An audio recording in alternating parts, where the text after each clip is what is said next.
Fala, sétimo ano, tudo bem? Gente, estou passando aqui para a gente corrigir a nossa revisão, beleza? Olha só, na número um fala assim: aponte e comente sobre os principais condicionantes do desmatamento presente nos biomas brasileiros. Cara, basicamente os condicionantes são: um, agropecuária, principalmente pensando na agropecuária comercial, ou seja, voltada para o mercado externo, que a gente conhece como agronegócio, principalmente, tá? O que é o mais responsável por esses desmatamentos, show?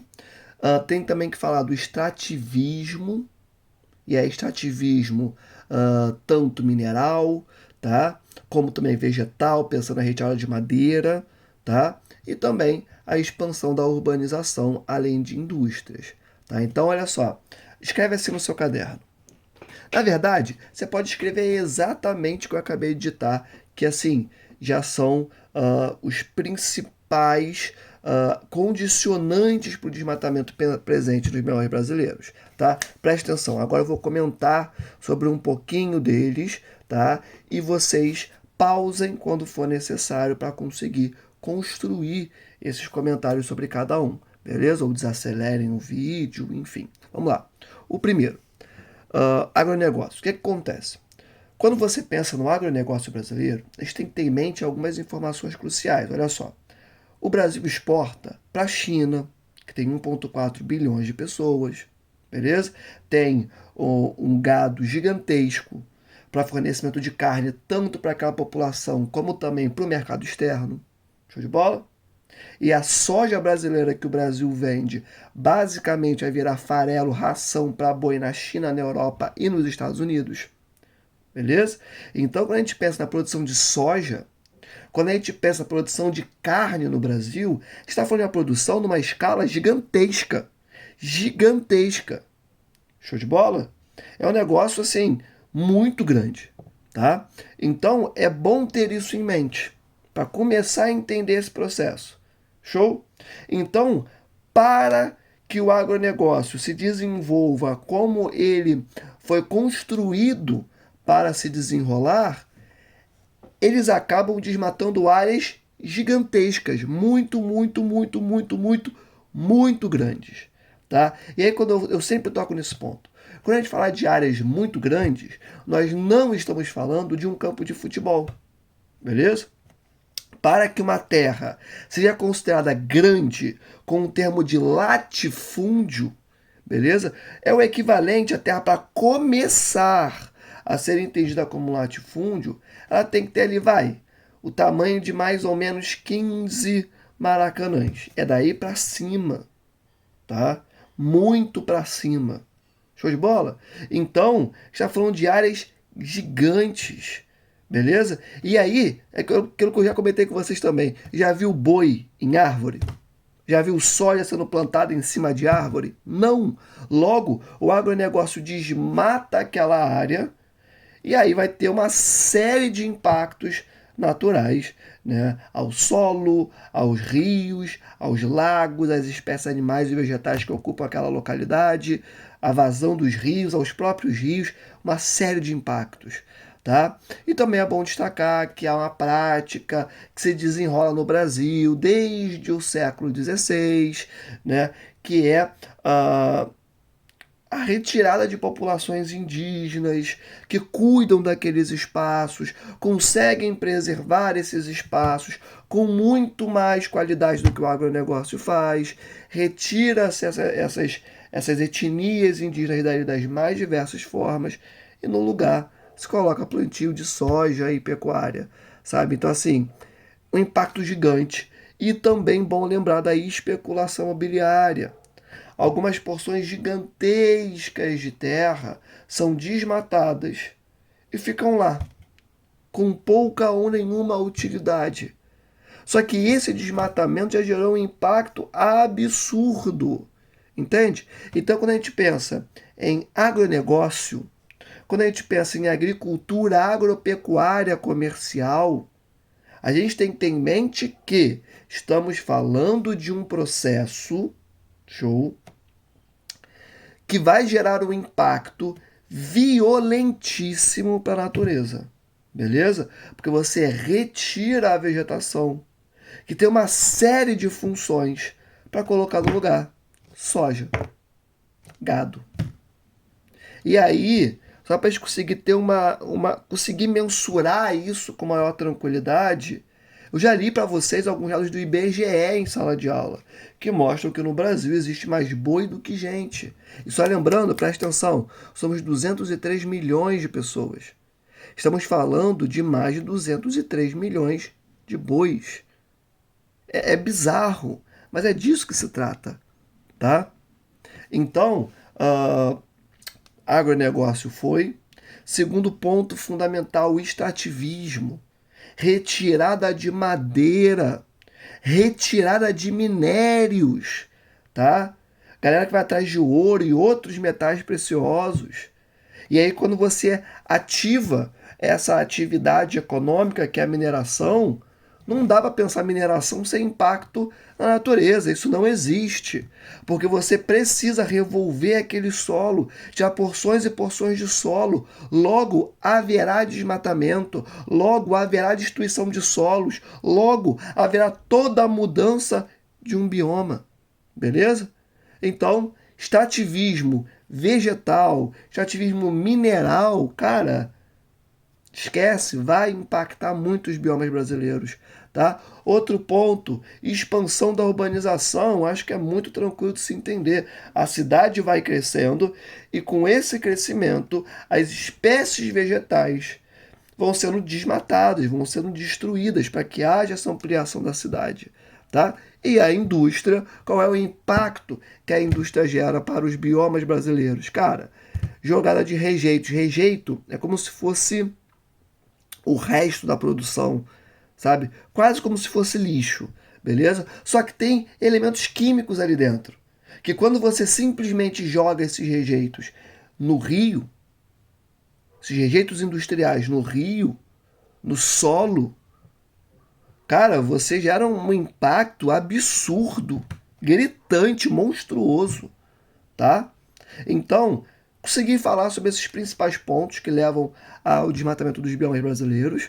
Organiza essas informações que eu coloquei aqui para poder construir a sua resposta, beleza? E olha só, acima de todos esses que eu falei, o que mais leva a desmatamento nos biomas brasileiros, sem dúvida alguma, é o agronegócio, a agropecuária comercial.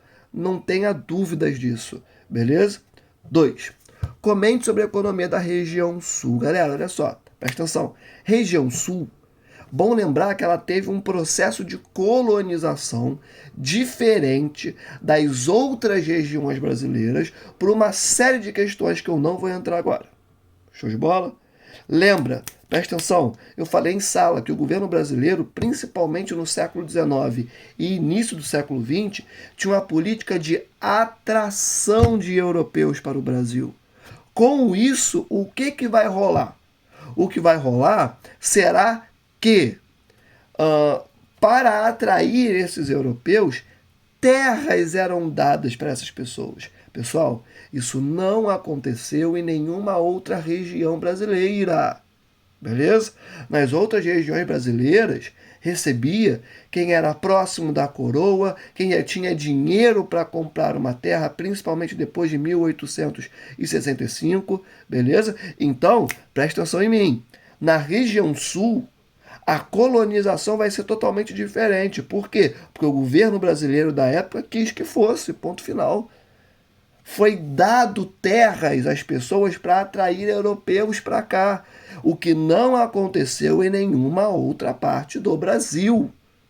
Sacou? Então, na região sul, você vai ter uma economia que vai gerar em torno de uma agricultura policultora. O que é isso? É uma agricultura que se desenvolve em minifúndios, acontece também latifúndios, tá? Mas aqui o foco central é para pequenas e médias propriedades, presta atenção em mim, plantando uma série de espécies vegetais, beleza?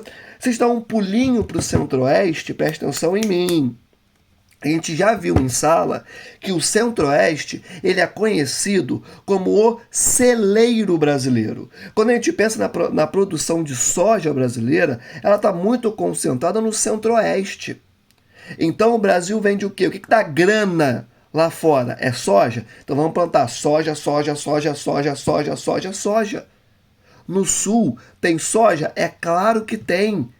Mas tem uma série de outras espécies vegetais, beleza? Por quê? Porque, cara, lá no século XIX, o governo brasileiro gera toda uma política de atração de europeus para cá, e para isso ele dava terra para essas pessoas. E elas plantavam o que era necessário para a sua sobrevivência e para vender o que sobrava nas feiras locais para ganhar um dinheirinho. Entende? Presta atenção em mim. Olha para cá. Então isso é fundamental. A economia da região sul até hoje tem uma grande influência de uma agricultura policultora. Olha o nome, policultora, ou seja, várias culturas são plantadas e cultivadas e vendidas. Beleza? Outro ponto fundamental, indústria. Você vai ter na região sul uma indústria diversificada. Grande parte dessa indústria será destinada à produção agropecuária, presta atenção em mim. Mas, para além disso, também teremos outros tipos de indústria, montadoras de carros, por exemplo. Tá? Então, agricultura policultora, em primeiro lugar, indústrias, lembrando que muitas dessas indústrias também irão servir produzindo tecnologias para atender às necessidades da agricultura. Isso vai acontecer no Centro-Oeste também, tá? Mas teremos indústrias diversas, além de também uma série de serviços. Presta atenção em mim, nós dizemos que o setor terciário é diversificado, ou seja, professor, médico, advogado, tá? De grande qualificação, beleza? Então escreve assim no seu caderno, peça número 2. A economia do Sul necessita basicamente da agricultura policultora, vírgula, desenvolvida em pequenas e médias propriedades, vírgula, porém cabe destacar a presença de indústrias e de serviços complexos. Ponto final. 3. Aponte e comente sobre os condicionantes que levam a região sul a apresentar temperaturas tão baixas. Pelo amor de Deus, né? Eu não vou nem explicar. Já falei tanto disso que eu vou direto para o gabarito. Anota assim. Os condicionantes são latitudes maiores, vírgula, altitudes em algumas porções da região sul também expressivas, vírgula. Além disso, é importante pontuar a influência de massas de ar fria, vírgula, como a MPA, sobre esta região. Lembrando, MPA é massa polar atlântica. Show de bola? Ponto final. Cara, falei muito disso em sala. Quanto maior a latitude, maior o frio, pela distância em relação à linha do Equador. Quanto maior a altitude, maior será o frio também. Por quê? Porque lá em cima você tem menor presença de gases atmosféricos. Presta atenção em mim. Quanto maior a altitude, menor é a presença de gases atmosféricos. E uma das funções desses gases é reter, absorver o calor. Se não tem gases, não tem absorção de calor, logo mais frio. Beleza? E a influência da MPA é a seguinte. Olha o nome. Massa polar atlântica. Vem do polo sul, polar. Polo Sul, Antártida, presta atenção em mim, é fria. Logo, a massa de ar será fria. Quando ela chega na região sul, ela joga as temperaturas que já são baixas mais lá para baixo, o que gera essas menores temperaturas na região sul. Tranquilão? Pô, número 4. Até aqui, gente, muito fácil, tá? Nenhuma surpresa, nada novo, tá? 4. Dê características do Pantanal e Cerrado. Isso nós vimos agora quando nos debruçamos sobre o Centro-Oeste, tá? Olha para mim, presta atenção. Pantanal. Pantanal é uma localidade, é um bioma no Centro-Oeste brasileiro que tem que ser considerado algumas características. Primeira, o relevo do Pantanal ele é mais rebaixado. Almir, por quê? Porque o Brasil ele está sobre uma placa tectônica, que é a placa sul-americana. Presta atenção, não se entrega. A parte da placa tectônica sob a qual o Pantanal está localizado, ela teve uma pequena ruptura há milhões de anos atrás. E a litosfera seguiu essa ruptura, seguiu essa quebra. Então, você tem a região centro-oeste se desenvolvendo, o relevo da região centro-oeste. Quando chega no Pantanal, é isso que acontece, ó. E tem a continuação. Por quê? Porque o relevo do Pantanal, de onde está localizado o Pantanal, ele seguiu essa fissura, essa ruptura, essa quebra na placa sobre a qual o Brasil está localizado. Por isso ele tem um relevo mais rebaixado. E ali no Pantanal passam um dos rios mais importantes para a América do Sul, que é o Rio Paraguai. Rio Paraguai, junto de seus afluentes, que são rios, presta atenção, menores, que se conectam a esse rio principal, que é o Rio Paraguai. Quando chega o período de chuvas, o Rio Paraguai transborda. E aí, quando tem esse transbordamento, cara, você vai ter uma localidade que já é mais rebaixada, lotada de água. Quando eu conversei sobre isso em sala, eu pedi para vocês pensarem na bacia, em uma arena de Beyblade, porque é muito parecido, beleza? Então, não é à toa, presta atenção em mim, que o Pantanal é conhecido como a maior planície inundável do mundo. Show de bola? Por conta dessa relação entre relevo e umidade advinda do Rio Paraguai. Tranquilão? E cerrado, cara? Cerrado, ele é o bioma característico da região centro-oeste. Tá? É o tipo de vegetação característico da região centro-oeste. Pô, mas eu vi aqui no meu livro que o cerrado ele chega até um pouquinho ali no nordeste, pegando um pouquinho de algumas localidades do norte, sim. Mas nós dizemos que ele é mais concentrado no centro-oeste, tá? Cara, características do cerrado, eu começo dizendo para você lembrar do Rei Leão. Presta atenção em mim. O cerrado é primo da savana africana. O Rei Leão se passa na savana africana. Que características poderíamos dizer sobre o cerrado? Cara, árvores de pequeno porte, pequenininhas, com aspecto retorcido. Entre uma árvore e outra, que são bem separadas, diga-se de passagem, você vai ter uma série de arbustos, uma série de gramíneas. Almir, gramínea vem de grama? Sim. Se você já viu Rei Leão, se você já viu National Geographic Channel, se já viu alguns documentários que mostram o leão ou outros animais, aqui ó, só com o olhinho, na grama, de butuquinha. O que é isso? É essa característica, são gramíneas. E como não tem ninguém ali cortando, elas vão crescendo, crescendo, crescendo, crescendo, crescendo. Entende? Então, que características podemos dar para o cerrado? É uma vegetação adaptada a um clima mais seco, composta de árvores retorcidas, gramíneas e arbustos. Ponto. Inclusive, isso que eu acabei de falar, já copia como resposta para o cerrado, tá? Coloca aí na sua número 4, coloca cerrado, 2 pontos e escreve o que eu acabei de falar. Volta um pouquinho o vídeo e vai anotando, beleza? E Pantanal, escreve assim, ó. Bota embaixo de cerrado, Pantanal, 2 pontos. Maior planície inundável do mundo, vírgula, por conta de seu relevo mais rebaixado, somado à influência do rio Paraguai e de seus afluentes, principalmente durante os períodos de cheia. Ponto final. Ah, já esqueceram de falar. Isso que eu vou falar agora você não precisa colocar na resposta não, mas se você adicionar na prova, meu coração ficará quentinho, tá? Olha só, o Pantanal também é conhecido como Complexo do Pantanal. Almir, por quê? Porque não é só, presta atenção, não é só o Pantanal. Ali dentro você tem uma série de espécies vegetais. Sabe? O Pantanal ele tem muita umidade. Uma das coisas que eu mais pontuo é que para que haja um grande desenvolvimento de espécies vegetais, é necessário, em primeiro lugar, que exista água naquele ambiente, umidade naquele ambiente. Show de bola? Então o Pantanal ele tem muita água, é a maior planície inundável do mundo. Logo, cara, as espécies vão se desenvolver. Então você tem várias espécies ali dentro. Por isso que ele é considerado um complexo. É o complexo do Pantanal. Tranquilidade? Questãozinha de número 5. Explique por que o Pantanal é tido como a maior planície inundável do mundo. Cara, eu acabei de explicar isso.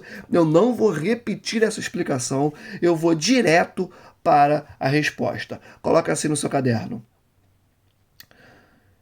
Isto se dá por conta do relevo mais rebaixado do Pantanal, somado ao transbordamento do rio Paraguai e de seus afluentes. Ponto final. Acabou. Beleza? Pessoal, fizemos a nossa revisão. Não está nem um pouco difícil. Nem um pouco difícil. Show de bola? Minhas dicas. Presta atenção em mim agora. Vem. Olha só. Minhas dicas para você estudar para sua prova. Para sua V1. Pega essa revisão. Assiste o meu vídeo corrigindo essa revisão quantas vezes forem necessárias, tá? Em segundo ponto, pega o seu caderno, leia as informações que estão ali no seu caderno, principalmente sobre Cerrado, impactos sobre o Cerrado, região sul, pensando nos Pampas, nas araucárias, nos impactos gerados sobre essas localidades. E aí, quando eu falo impacto, eu estou falando basicamente de desmatamento, tá? E aí você vai ter que ler sobre agropecuária, tá tudo no seu caderno, tá? Agropecuária, tanto no centro-oeste como no sul. Você vai ter que ler sobre já falei de clima, sobre os climas dessas regiões, que no centro-oeste é um clima tropical típico, enquanto que no sul é um clima subtropical. Por que que tem essa diferença, tá? Fica essas dicas para vocês, leiam sobre isso no seu caderno. Depois pega o seu livro e leia o que está ali no seu livro sobre as características das regiões centro-oeste e sul, tá? Só para reforçar os 2 pontos anteriores que eu já falei aqui. E para fechar, pega os exercícios que a gente fez em sala sobre esses 2 capítulos, tá? E olha no Classroom, que no seu Classroom eu coloquei páginas de exercícios com os gabaritos ali. Beleza? Fica essas dicas para vocês conseguirem estudar numa boa. Eu tenho certeza que vocês irão muito bem nessa prova. Confio demais na capacidade de vocês. Confiem também no que vocês podem produzir e nos conhecimentos de vocês. Beleza? Nós estamos juntos. Até a próxima aula. Eu fui. Valeu!